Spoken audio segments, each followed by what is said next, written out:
This is us asking the question. We're planning for it because we think it's going to happen. We can see the trajectory, not just from the South, not just from Irish nationalists and Republicans, but from the British government. And we know what they did to their own country when they fucking torpedoed it with an unprepared Brexit. Well, we're not going to do that.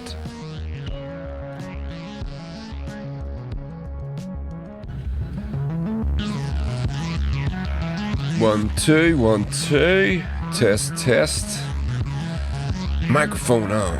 Camera on. Boom. There we go. Hello, everybody. And welcome to Politics, Culture, and Some Other Shit. The podcast or the video, depending on how you're choosing to get this into your earballs and eyeballs. Yeah. So, welcome to the podcast, welcome to the thing. Please, have to do the thing, like, share, subscribe, you know, the usual. Thumbs up on YouTubes and share with your buddies and all that sort of shit. And if you want to lend me your support, you can do that over at Patreon for as little as £1 a month. There will be a link in the what's the face in the descriptions. Yeah. So there we go. How are y'all? Are you well? I'm good. I have been stupid busy. Yesterday was like the first day off I've had where we woke up and I've had a million things to do, but none of it was like I have to do it right now. And so I basically sat around all day doing absolutely nothing. And then went to the Woodville last night for some beers, and it was class. Lit the fire. Just put my feet up, watched the football, fell asleep, woke up, watched more football, had some food. Oh, let me turn that off.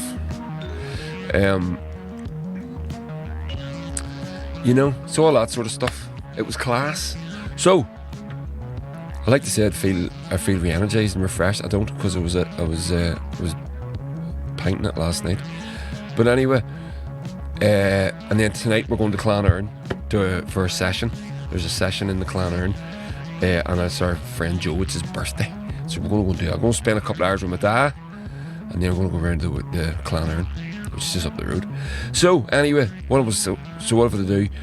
Gigs. First of all, gigs. Bonneville's gig coming up on the 22nd of December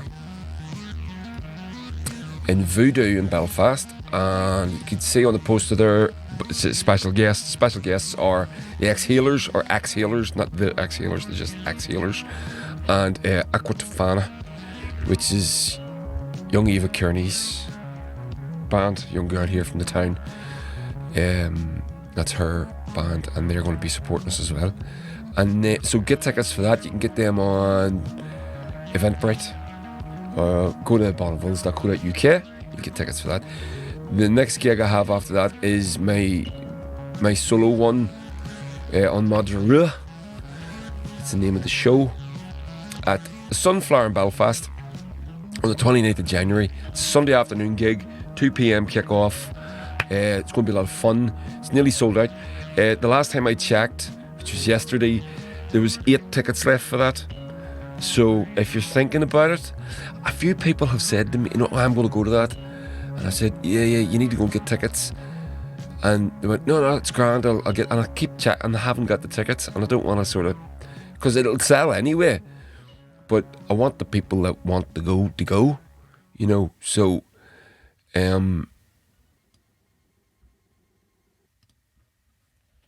yeah. So I don't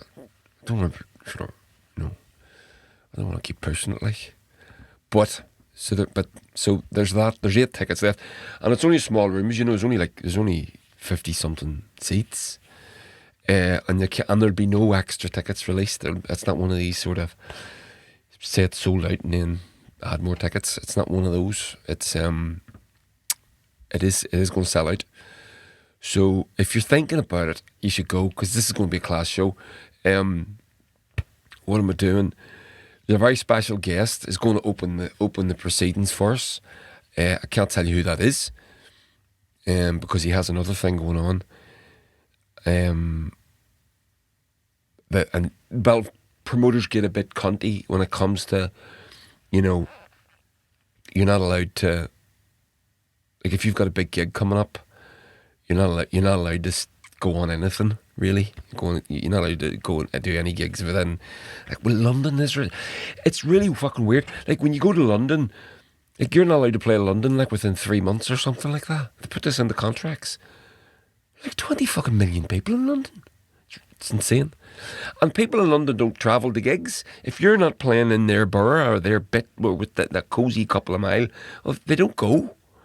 It's fucking nuts. It's very odd. But Belfast is getting like that as well. So the person that's opening the gig isn't going to... we're not going to announce it. It's just going to be a nice surprise on the day. Trust me, you'll be fucking delighted. And then what else are we going to do? I've got other musicians. I've got, you know, Laura and Joseph and Jared and Summer are going to play, and Laura's got. I'm going to mix the show up, so it's going to be my songs and things like that, and obviously my songs, but we're going to do other things as well. So we're going to have maybe a tune and from Laura on the fiddle, and I'm hoping that they're going to have a Sean O'S singer for us on the day, and I'm hoping if I can get the chance to do some videos on the, you know, projections for you to go with the music. But that's a big ask really for me because it's not my forte. But we'll see what we can do. So there we go. That's that. Right. What are we talking about? Well, we're going to talk about Ireland's future. So, on Wednesday past, the civic nationalist group called Ireland's Future held going to call it a conference. I don't know what it was really. It wasn't a debate because there was no debate. It was just listening to conference. Yeah, so listening to speakers giving their visions and insights and projections and things like that about a united Ireland, about the possibilities of a united Ireland and why we need to prepare. Basically, that's what the whole organisation is about. We need to prepare for this. Time to prepare. Ah, bollocks, I never brought the books in. I bought 2 books on the day. I'll show you. Do you know what? I'm going to go and grab them. 2 seconds.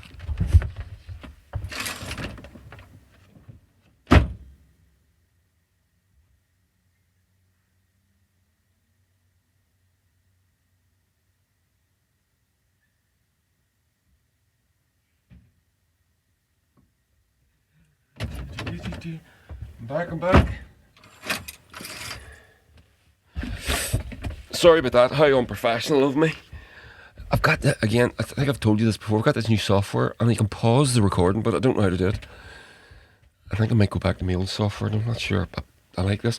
But I was telling you, I bought 2 books. So, first one, Irish Unity, Time to Prepare, from Ben Collins, our friend of the show, friend of the podcast, and he wrote a lovely, thanks for all your support inside, and he signed it.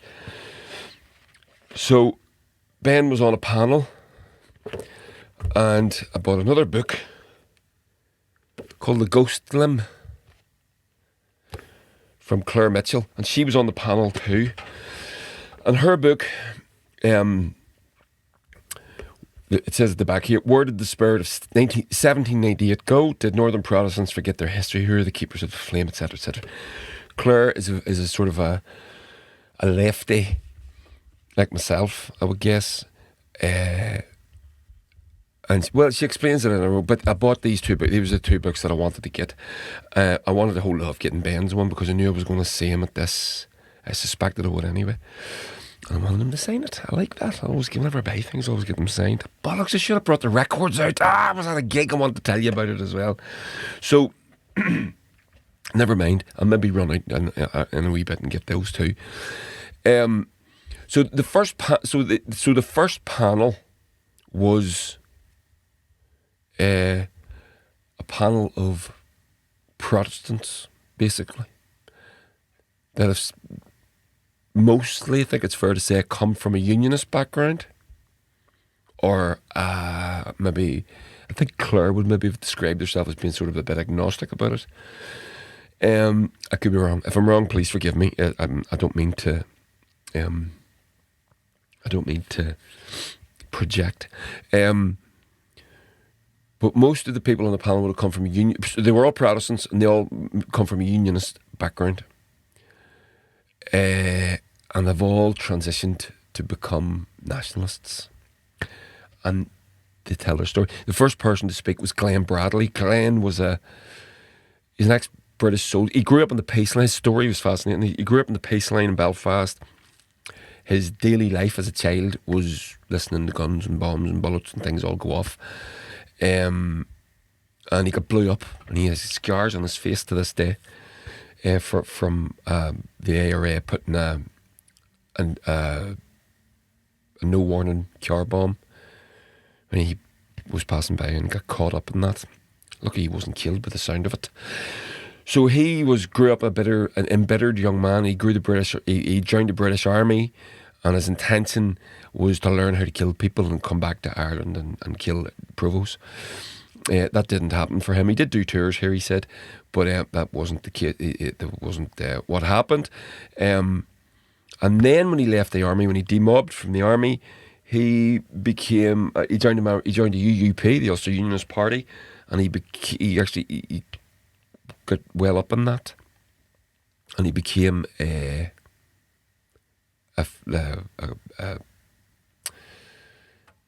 treasurer of a constituency party in Belfast, and he was a part of the negotiations for the Good Friday Agreement and all that. And then over the course of the time since then, he has transitioned away. And the big thing now, this is what I found fascinating of those guys on the panel, and I never got to hear them all. I'll tell you for why in a second. They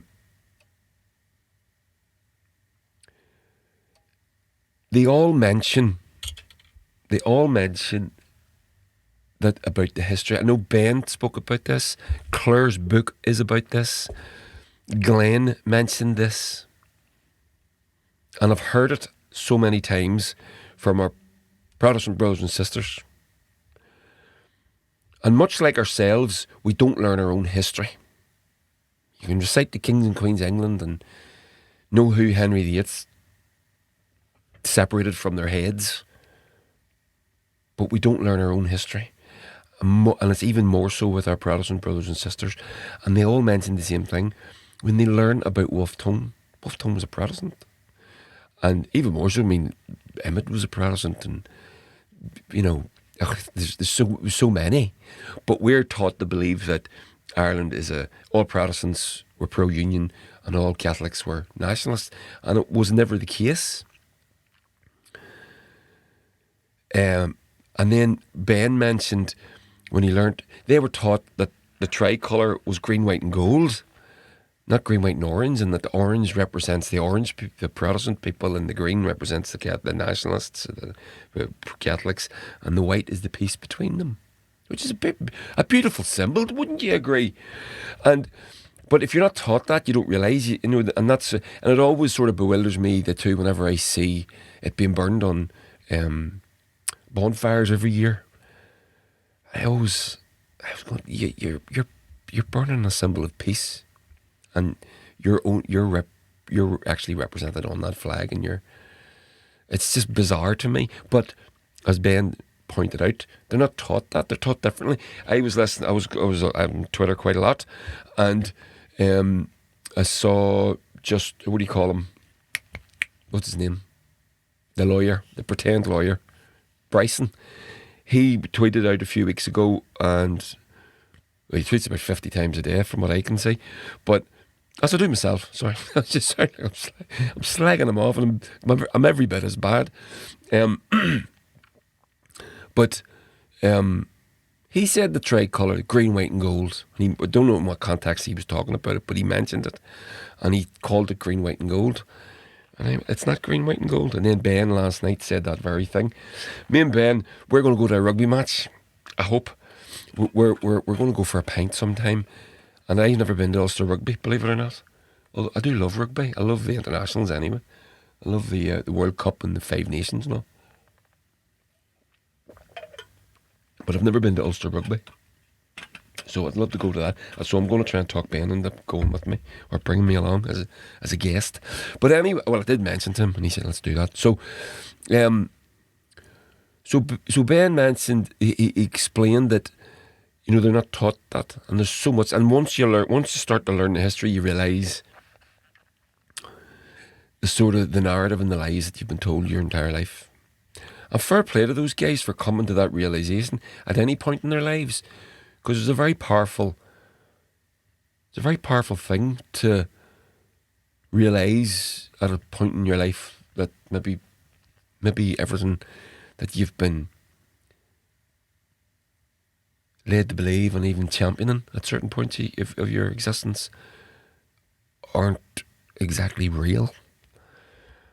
But so I credit them for that. So that panel was fantastic. And then I got to hear a bit of Glenn, a bit of Ben, and a bit of Claire Mitchell here. And there was the editor of the Fermanagh Report, not the Fermanagh, the what do you call the Fermanagh Reporter newspaper in Enniskillen? What do you call it? Is it the Fermanagh Reporter? He was there. I never got to hear him. And there was a councillor from down south. I hear a little bit of her. She was good too. Then I had to go backstage because me and Laura, my cousin, who accompanies me on her fiddle, we had to go backstage to be in the dressing room for the stage manager to bring us onto the stage. So we were brought on after that panel to play a song, and we played Starlings, and it was class, and I was delighted to play it. Now, one of the reasons that I was specifically happy to play it at that gig or that event was I've always told everybody whenever we play that song Starlings, it's not been recorded, so if you can't find it, that's why. I've always told and I do tell people, and I still continue to, that I wrote it we were down at me and Jenny were at a wedding in Westport, my cousin Barry's, and it's about I'm going to sort of go off and tell a few stories around it. And if you come and see us on the 29th of January, I'll tell you the story again and a few funny jokes and things that go along with it. But it's actually not about that. It's all true what I said, but there's a bit more to it. And the bit more to it that I don't normally divulge is that it's actually about United Ireland. The lyrics, I'll pull them up here for you. The lyrics,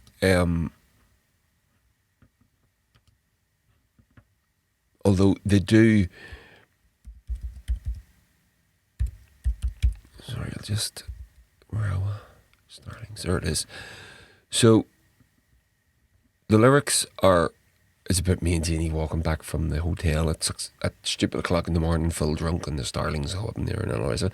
But the starling to me is a beautiful little bird. I love starlings. We have loads of them around here, and they're often, you would think of them as being little dull, brown, little noisy things, but they're not. They're gorgeous. They're absolutely iridescent. Whenever the sunlight hits them, they go blue and green, right? And I have a T-shirt that I sell, my solo project with a starling on it, and it's all blue and green. And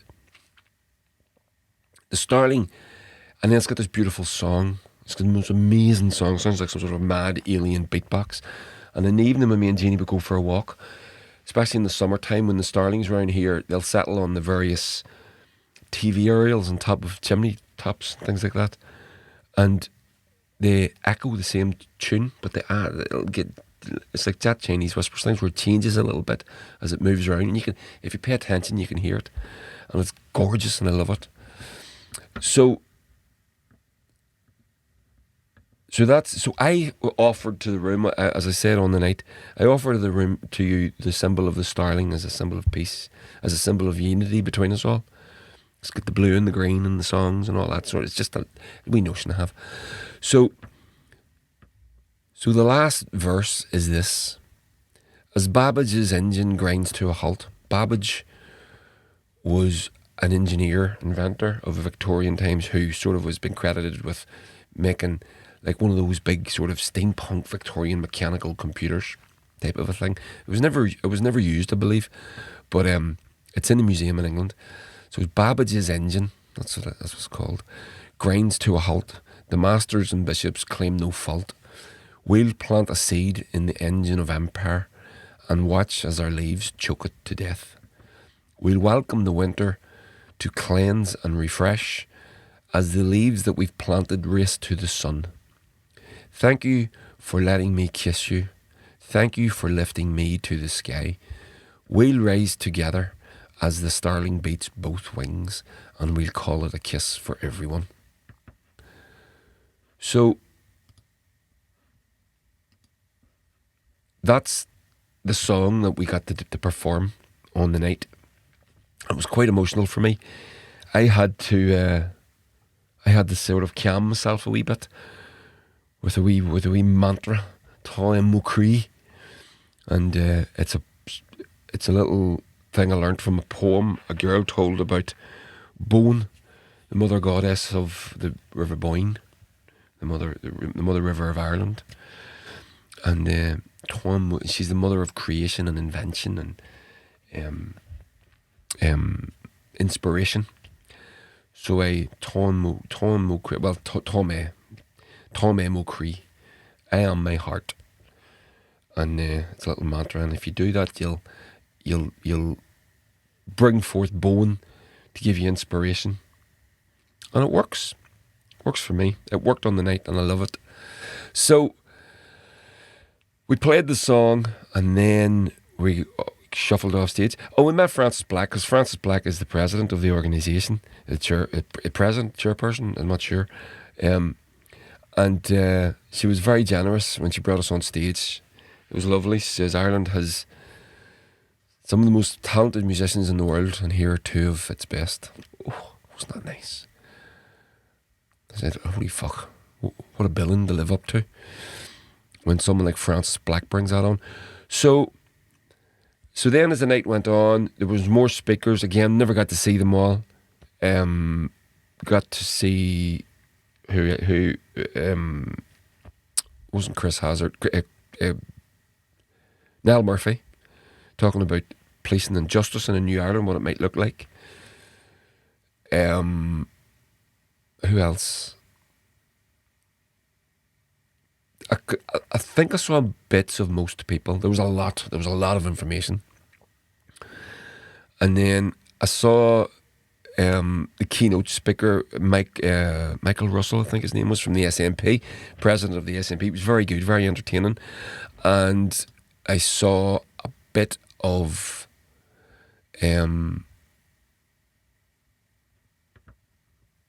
Professor Colin Harvey. Well, we were standing out in the hall. We sort of heard a wee bit of it. We didn't see it all, because then we went on after Colin Harvey then to sing to sing another song, and we sung the Dreamers Blues. You can get it on my Bandcamp. It's on. I had to put it on Spotify. People were asking, so it's on Spotify now. As much as I don't want to do that, those bastards. But sure, what are you going to do? Yeah, so we got to sing that, and it was class. We really enjoyed it. Colin Harvey got the biggest round of applause of the night because he's been getting a lot of abuse online. And then there was another guy, Andrew Clark, who runs Tonistry, who I was looking for. I've been following his Instagram. It's a Irish history Instagram account, and I've been following it for a couple of years, I think now. Maybe since he started, I'm not sure. And he's a guy from a Protestant background, and he's a nationalist and Republican. He calls himself a Republican, and he didn't go because he got an expose done on him in the Belfast newsletter during the week, and he was getting a bit of heat, so he decided to pull out of the event. I sent him a message, told him I was looking forward to hearing him speak, but disappointed I never got to do that, and to stay strong. And he was grand. Seems fine. He said, nah, fuck him. I just thought of it ways just because it's a distraction, and they were accusing him of all sorts of things. Dude, they did that Twitter troll. You know, they go through your Twitter timeline and then find things to scummy way of getting on. But that's what they did. So then we played the Dreamers Blues and Colin Harvey, and then keynote speaker. So it was brilliant. I absolutely loved it. I was honoured and delighted to be a part of it. The fact that I was involved, it was a historical moment, and that I was there to play, and my wife was there, and my daughters were there, and they were crying. They were sitting out in the audience watching, and they were crying and holding hands when we were playing, because they know how much it means to me. And so they were happy, tears of joy. And then we were supposed to go for pints with Sarah O'Neill and Amanda Ferguson. We were going to go for a wee drinky poos afterwards, but our lift had to go. Although it was Pete, I thought he was going to stay on a bit, but he had to get up early. And then, so it was just best if we just left then. So that was how the night went down. For me, it was great. It was sort of a wee bit buzzing still from it, to be honest with you. It's kind of, it was just a lovely thing to be a part of. I'm very positive and I'm getting a bit of hate on online a wee bit, people that weren't there, that are unionists or loyalists, and they're out trolling Twitter and trolling people and stuff. But you gotta ignore all that. You don't worry about that stuff. It's not a big deal. And it's from people that weren't there and they don't know what it was, and they call it a United Ireland rally, as Naomi Long did once for the one in Dublin. And it's like an echo chamber, or someone said on one of my things, we'll get over it, it's just an echo chamber. And then some old fucking idiot, what was it he said to me? Oh, I called it amazing or something like that. Yeah, it was an amazing thing. I said, what was so amazing? That's a bit much. What's so amazing about it? He wasn't there, and it was my opinion. It's like you sort of having a favourite painting and going, I love that painting, and you go, no, it's shit. It's not shit. It's shit to you. It's not shit to them. It's my opinion. There's no right or wrong answer. And I said, well, how often do you play the fucking Ulster Hall? Because it was the first time I've ever played it, and I can assure you, it was fucking amazing. It was a thrill of a lifetime and an honour to be at that event specifically, to be doing it. If I do nothing else, I've done that. Yeah, so you got to ignore these people. You can't be just taking it all on board and taking it on the chin all the time, which I used to do years ago. I told you the story once about how I shut down a Twitter account that I was operating, again, a number of years back, in my own name. Actually, was it the Bonneville? No, it wasn't the Bonneville's one, it was my own one. And promoting socialism and all the rest of it. And I was getting major hate off of these ex-emigres, ex-Cuban people living in Florida. And they were giving me awful shit because I was saying nice things about Cuba. And I took it all a bit personally. I did. And I got upset and I shut down the account. I was on tour in the band in Finland. With the band, I should say, in Finland. We were in Helsinki. It was a big sold out gig. And I'm standing on stage thinking about these bastards. So I'd forgotten my slide. Dressing room was right behind the stage. I said, sorry, I forgot my slide. I need to run back. I ran backstage, lifted my phone, deleted my Twitter account, got the slide, went back on stage, was able to commit to the gig because it wasn't fair to the people in the room. I wasn't with them. I was somewhere else in my head, and I got annoyed about these people arguing with me on Twitter. I don't do that anymore. I don't care. You can say what you like. I won't report you. I won't block you. I don't give a fuck. It's fucking Twitter. Get over it. So here's an article. Oh, what have I done? Clicked on something there. So here's an article about the event, and this was on Slugger O'Toole, written by Brian O'Neill, November 24. That was yesterday. The event was Wednesday. So here we go. I'll just blast through this for you. You have somebody else's opinion, a professional journalist, they'll give you their opinion. The significance of the Ulster Hall as a venue would not be lost on the audience of the Ireland's Future event last night. From Carson to Ulster Resistance, the Ulster Hall has been home to many unionist protest rallies. It's a measure of how times are changing that while the event was sold out, the protest could only muster 7. The protest outside could only muster 7 people. That is fucking nuts, isn't it, when you think about that? The event opened with a panel of people from Protestant backgrounds, and there they are on the screen, who had either come round to the idea of reunification or were at least open to the possibility, re-curious, you could say. And this is what the thing is, you see. This is what you mustn't understand, or you must understand, and you mustn't confuse with a lot of people who are not well-meaning in their commentary on this event and this organisation as a whole. This is us asking the question. We're planning for it because we think it's going to happen. We can see the trajectory, not just from the South, not just from Irish nationalists and Republicans, but from the British government. And we know what they did to their own country when they fucking torpedoed it with an unprepared Brexit. Well, we're not going to do that. We're not doing that. Right? We're going to plan. We're going to plan. Let's write something down here. And that's what this is. And that's what this was about. We were talking about economics, policing and justice, history, healthcare, education. All these things were spoke about. Right? And then when people are coming at you, now, my clear wish and desire is that we have a border poll and we unite Ireland. But I don't want a new Ireland or United Ireland, whatever it's going to be called. I don't want, I would take it anyway I can get it. There you go. You know that anyway.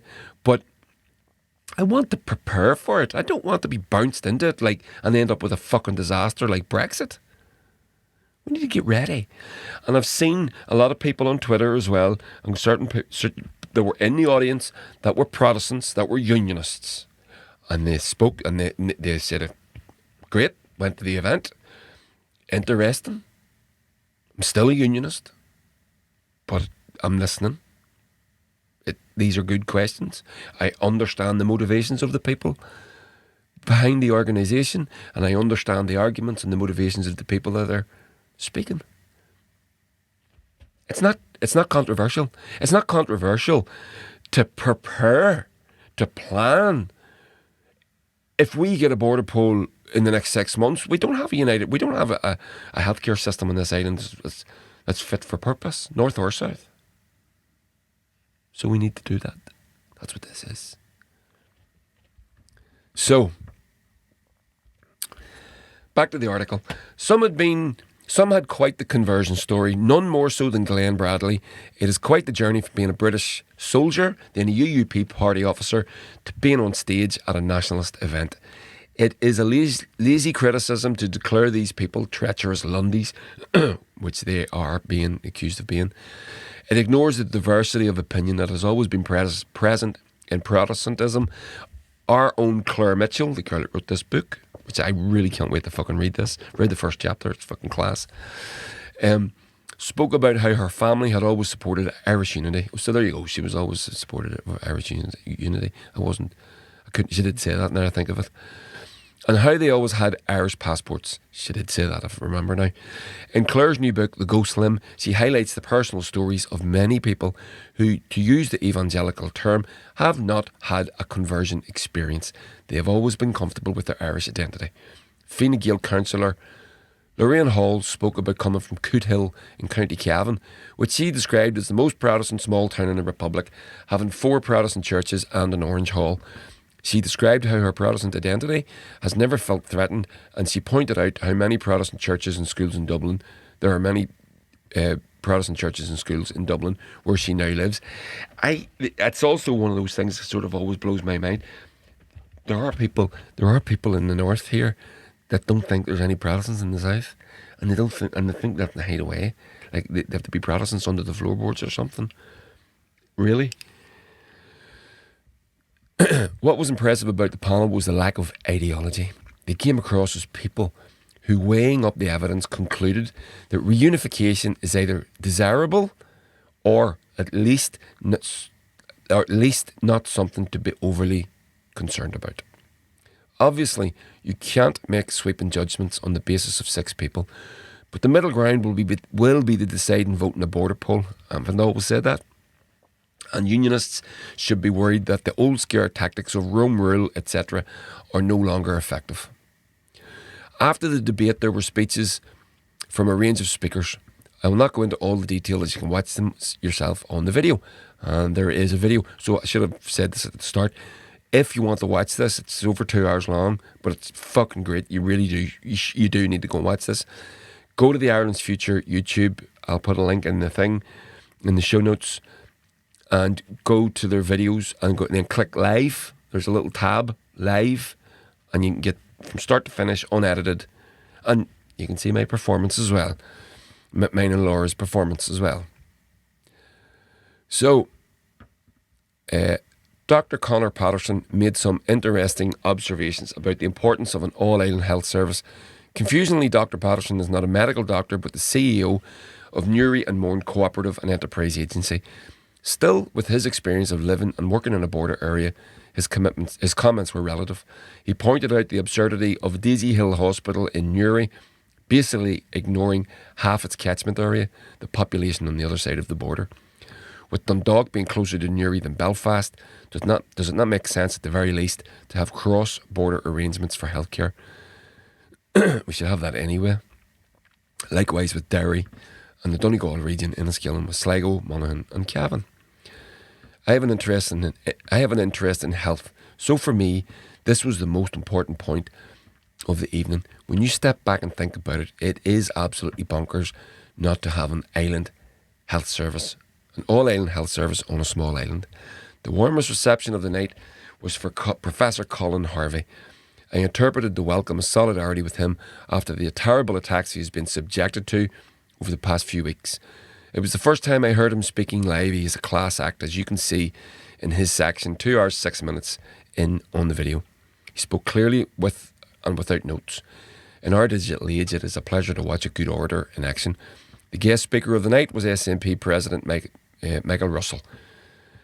To be honest, it was the first time I had ever heard of the guy, but reading his Wikipedia page, he seems like quite the character. Smooth as a yard of tartan, he made obvious comparisons between the desire for the new Scottish independent referendum and the desire for a border poll in Ireland. The key message of the evening was the demand for an all-Ireland Citizens' Assembly to discuss the future of the island. Expect to hear a lot more about that in the future. Overall, it was an informative evening. My one criticism would be so many speakers was possibly too informative. I think that's fair. It was a lot of information to take in. Running for 2.5 hours, it challenged the buttocks and the bladder as well as the mind. These large set-piece events, I think these large set-piece events have run their course. If I were Ireland's future, I would be looking to move beyond the big picture stuff and get on with the specifics of how Irish reunification will work. In my mind, most people have accepted that a border poll is coming, but they need to understand how it will specifically affect them. People need to be very clear on what they will be voting for. They say people vote with their wallets. What happens to their pensions, mortgages, etc.? Will they be better off living in a united Ireland? Will they be richer, healthier? Will they have a better standard of living? Ireland's Future have done a good job selling the vision, but it's now time to get into the nitty-gritty of what reunification will entail. And that was from Brian O'Neill on Slugger O'Toole. So that was fair enough. Nothing remotely controversial about that. Did that sound controversial and dodgy to you? So, I'll give you a wee inside scoop. I think, from what I could glean from certain people, it's going to be going out into the sticks now. They're going to be making it smaller and going out and having quick Q&As and debates and conversations with people in smaller spaces. Isn't that class? So, I think that's what's going to be doing. Now, the author didn't mention Brian Feeney. I don't know why. Maybe they don't like one another. I don't know. But I thought Brian Feeney was the best speaker of the night. And I've got his speech. So we're going to watch it together, okay? We're going to listen to it. If you're listening to this on the podcast, in your earbuds, we're going to listen to it together. If you're watching it on the YouTube, we're going to watch it together. I thought, as I said, I did think he was the best.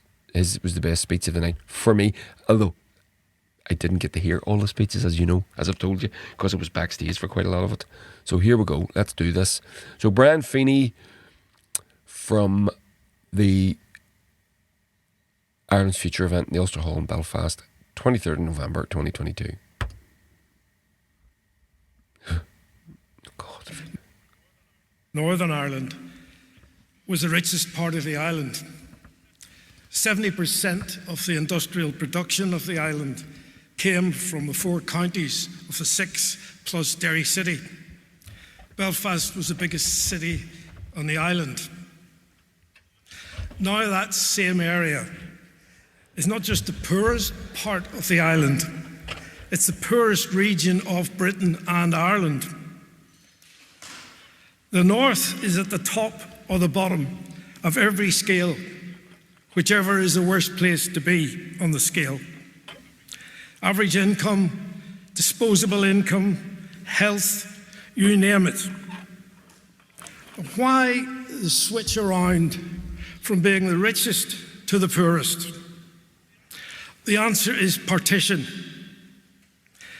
The economist David McWilliams has shown that the North now depends entirely on handouts from Britain. McWilliams calculates that the North has a budget deficit of 27% of its GDP. If it had to stand on its own, it wouldn't last a day.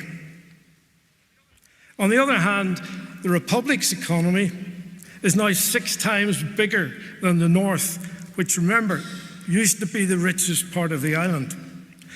It's now 6 times bigger, with only 2.5 times the population. Median income per head in the south is €45,000 compared to €34,000 in the north, and it's a lot less when you look at the average income, and it's going to get worse. We've been left behind. It isn't just the economy, it's services. The medical journal, The Lancet, ranks the Republic's health system 11th in the world, with the UK's vaunted NHS at 23rd. The Republic has now the best educated population in the EU, with about 50% entering third-level education. Partition has been a calamity for people here. Catholic, Protestant, Unionist, Nationalist, Orange, Green. It's been an economic, societal, and political failure. However, neither the good of the economy, nor society, nor politics was a reason for inventing this place a century ago. We all know the reason. It was to carve out an area as a tribal reservation where Protestants and Unionists would always be a majority. But that hasn't worked either. It's no longer the case. The people the place was invented to accommodate are now a dwindling minority, mainly concentrated in 2.5 counties. So all that means you have to ask the fundamental question: what is the North for? What is the point of it? Its central purpose, its reason for existence, no longer exists. In fact, it's not fit for any purpose: economic, societal, political, or even its original purpose, sectarian. Now, none of that is going to change, whether it's a Conservative or a Labour government in Britain. People here still can't vote for their own government. Stormont isn't a government, it's an administration allocating the British cash handout. Partition denies you self-determination. People don't have control of their own destiny. That's why the Good Friday Agreement is important. It provides the opportunity to vote in a referendum to take control of our own destiny in a new constitutional future, including a guaranteed return to the EU. The status quo I've described, and you heard the panel earlier describing, is not an option. Does anyone here think we can't do better? Ireland's future belongs to you. Take it in your hands. Demand a citizens' assembly to plan for a referendum for a new Ireland.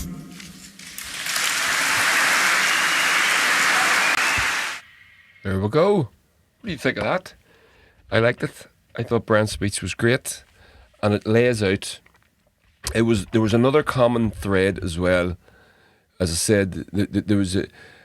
It's great whenever you come to conclusions of your own volition, isn't it? And one of the things that I always say, and I heard a few people say it at this event, a few of the speakers said, do you think we can't do better than that, lad?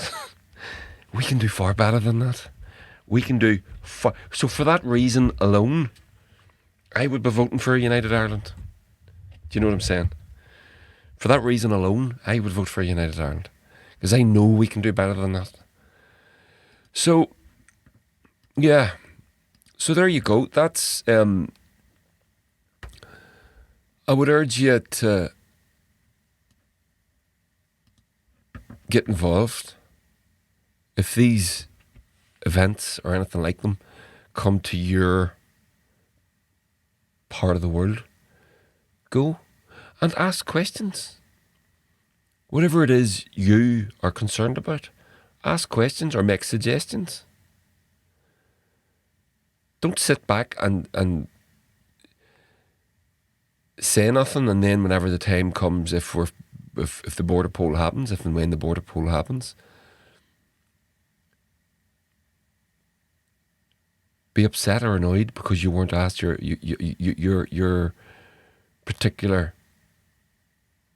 ambitions weren't addressed.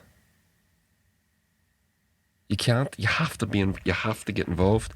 This is the biggest constitutional question of your life. The Good Friday Agreement probably would have been. It's up there, bigger maybe, because it brought peace. You could argue that for sure. So we need to be involved and get involved. And getting involved doesn't mean that it doesn't mean that you necessarily agree. You can disagree. And we're not saying that everything in the South is perfect. It's not that everything's going to be great once it's not, sunlit uplands as the British called Brexit. It's not that. There are many problems down south which we can fix. I can't do shit. I can't do anything. There's no point. I don't live in a democracy. The only important vote I've ever had, the only vote I've ever had in my entire life that ever meant anything was the vote for the Good Friday Agreement. That's it. Once that happened, that's it. Since, every vote before since is meaningless.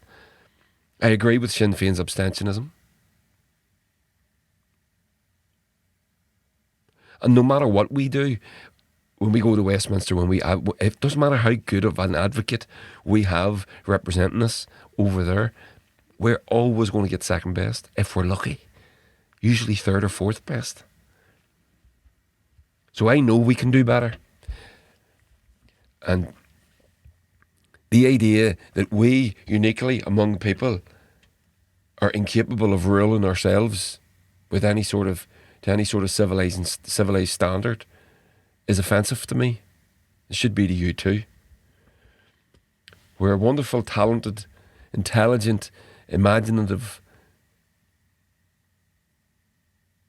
people.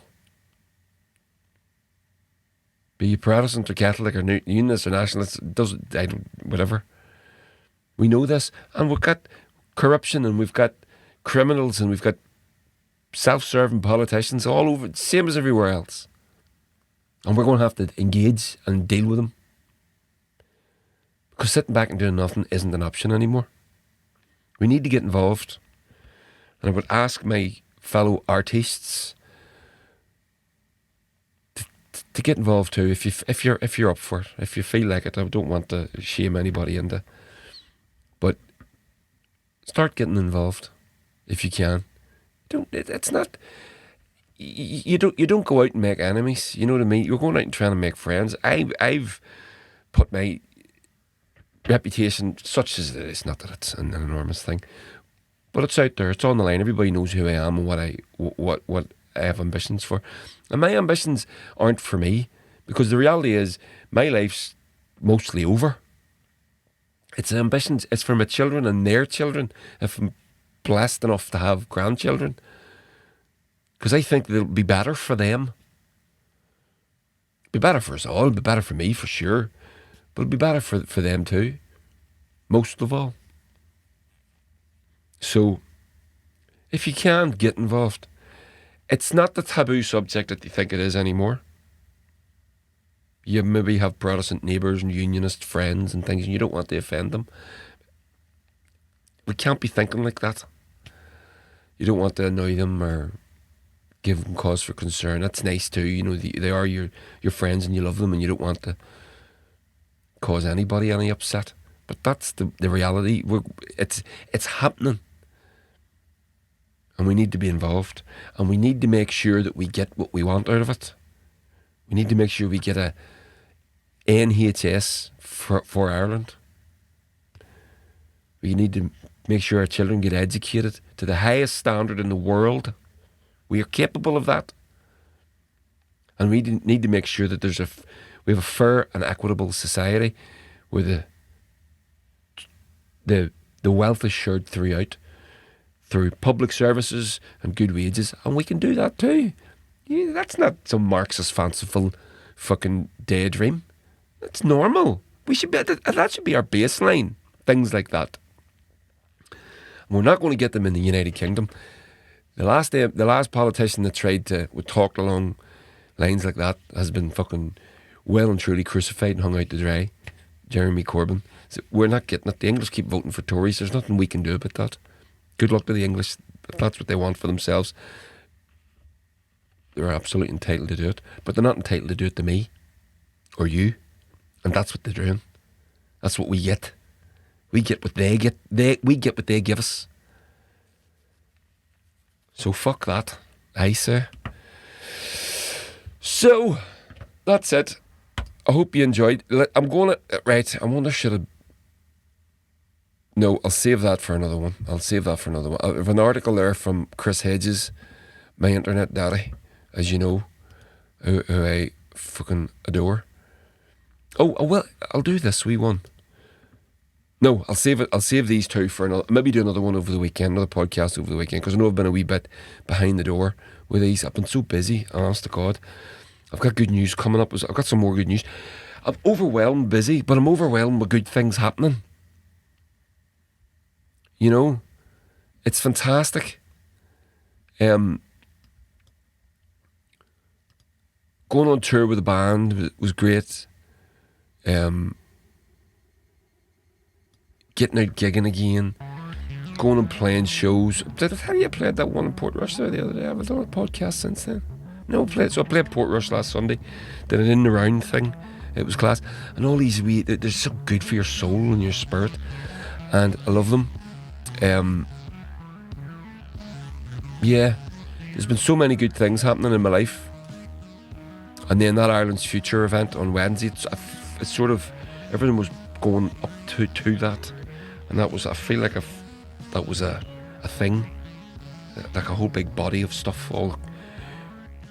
It was the crest of the wave, and we're now in a new set of waves that are being formed and on the rise. And it's class. Feel very positive. And I'm going to, you know that I had to take a driving job over COVID because I lost both at two businesses. I'm a musician and I have a small owner-operated screen printing concern that I would print band merch for other bands and stuff whenever I wasn't gigging, whenever I wasn't touring and whatever. And I lost it too over COVID because, long story, but basically I come out of COVID with no businesses, no work. So I had to take on a driving job, and I'm thinking I'm going to be able to quit that soon. I think I'll just get Christmas out of the way. I don't want to leave this side of Christmas because they're kind of they're swamped, and I think it would be a wee bit cruel for me to do it, although I could quite easily walk away right now. But I'm going to do a wee expose on it. I'm going to share my experiences with you. It's not very good. I won't tell you anything about it just yet, because you're not supposed to mention them on social media. They tell you that on the induction. But I think most of you know who it is I'm driving for. So, and like I said, it's not the company themselves I give a shit about. It's the people that I'm working with. If I left now, I would be a man down, and I only drive part time. I only do a few hours, like 3 shifts a week. So, but even at that, it'd be a bad time of year for anyone to leave. Oh, and that was the other thing. So I went to a gig the other week. I wanted to share this with you. I'll turn the music down while I do this. I went to see this girl, Cinderwell. Have you ever heard of her? No, I hadn't. We went to see our friends, Phil Woolsey and MT. You know, Phil from Papa Luna. And went to see them the other week. Called her in the house one evening. And said, we're going to this gig. Because the music was on. I said, that's nice, what's that? We're going to go and see her. So she played in the Duncairn Arts. Fucking brilliant. So I bought both the records. So there's the 2 records. I bought them both. She signed them. Her name's Amelia Baker. I thought her name was Cinderwell. So I'd been listening to her on, on Tidal or whatever, familiarising myself with the music. Very, very, very beautiful. Very, very, very beautiful. Her acoustic, so it's Americana, touch of tinge of folk, wee bit of dipping into trad. I think she's a great relationship with Ireland. I think she lived in Clare for years or whatever. But her acoustic guitar or fiddle, she played both, not at the same time. And her voice was, oh my God, her voice was just fucking gorgeous. And then she had a fella playing the harmonium. Get that big drum going. I love that. And Jim, I think his name's Jim from Lankham, was playing on fiddle. That man is a fucking genius. What he does on the fiddle, nobody else plays the fiddle like him. I've never seen anybody do anything like that.